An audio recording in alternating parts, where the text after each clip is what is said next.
ask if, I'll stand up. I want to ask if it is not true that President Obama can sign the deficit overrun without this whole mess that we're doing about the budget.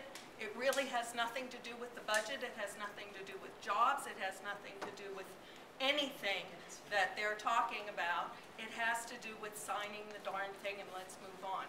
Is there not a way constitutionally that President Obama can just take that pen and sign it?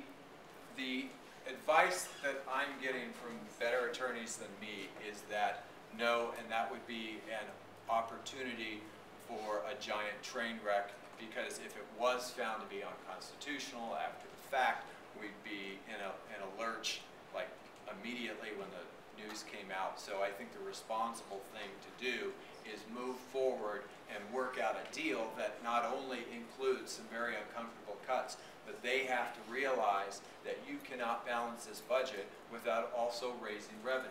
Anyone with a calculator will tell you that. Domenici's commission says that.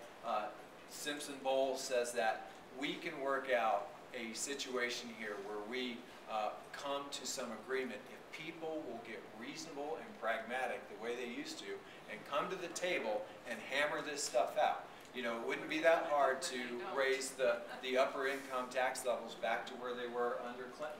Most of the people I talk to who are in those tax brackets support that.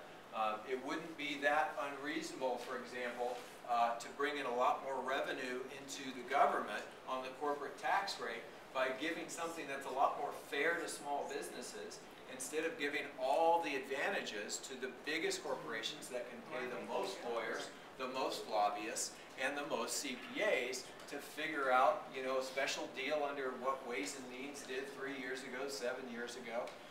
We've got a ridiculously Byzantine corporate tax rate in this country. Everybody in the rest of the world thinks we're at 35%. Our effective rate's at 12%. Do the math, that means somebody's paying nothing, and the small businesses here in Albuquerque are probably paying close to the 35%. So there are things that we can do that are both fair, progressive, and that would bring more revenue in to the federal treasury at a time when we are going to have to make some difficult decisions and accept cuts and revenue increases.